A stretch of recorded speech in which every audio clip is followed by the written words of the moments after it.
بسم اللہ الرحمن الرحیم۔ السلام علیکم ورحمۃ اللہ وبرکاتہ۔ قیامت کی نشانیاں۔ قیامت کی علامات کبریٰ میں سے تیسری علامت حضرت عیسیٰ علیہ السلام کا آسمانوں سے نازل ہونا اور دجال کو قتل کرنا ہے۔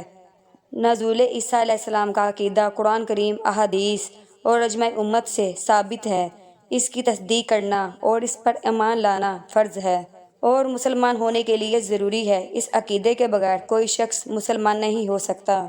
آسمانوں سے حضرت عیسیٰ علیہ السلام کے نازل ہونے کی تفصیل یہ ہے کہ جب حضرت امام مہدی رضی اللہ عنہ مدینہ منورہ سے ہو کر دمشق پہنچ چکے ہوں گے اور دجال بھی مکہ مکرمہ اور مدینہ منورہ سے واپس دمشق کے قریب پہنچ گیا ہوگا۔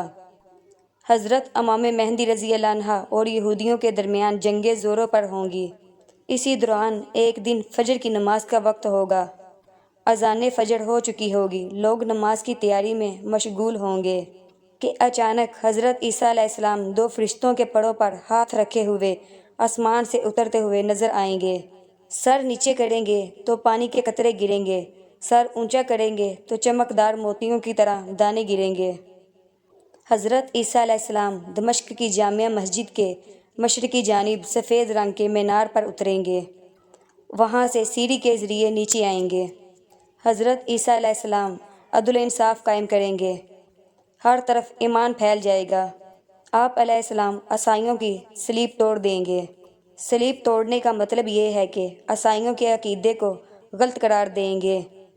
پھر آپ علیہ السلام خنزیر کو قتل کریں گے، جزیہ کو ختم کر دیں گے۔ اس کے بعد یہودیوں سے جنگ ہوگی اور اس دوران یہودی اور دجال کو قتل کریں گے، یہاں تک کہ یہودی ختم ہو جائیں گے۔ جس کافر کو ان کا سانس پہنچے گا وہ وہیں مر جائے گا اور دجال کو باب اللد پر قتل کر دیں گے۔ حضرت عیسیٰ علیہ السلام کے زمانہ میں مال کی اتنی فراوانی ہو جائے گی کہ کوئی اسے قبول نہیں کرے گا۔ حضرت امام مہدی رضی اللہ عنہ کی وفات کے بعد تمام انتظام حضرت عیسیٰ علیہ السلام سنبھالیں گے۔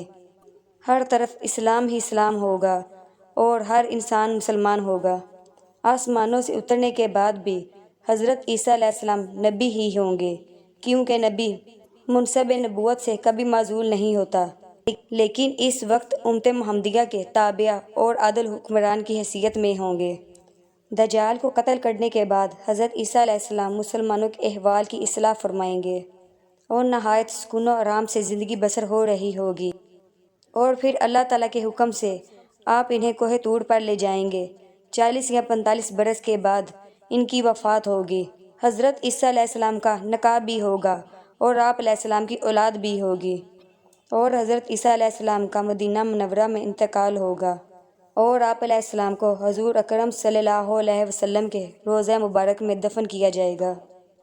آپ کے بعد قحطان قبیلے کے ایک شخص جہجہ حاکم بنیں گے۔ اس کے بعد کئی نیک و عادل حکمران آئیں گے۔ پھر آہستہ آہستہ نیکی کم ہونا شروع ہو جائے گی اور برائی بڑھنے لگے گی۔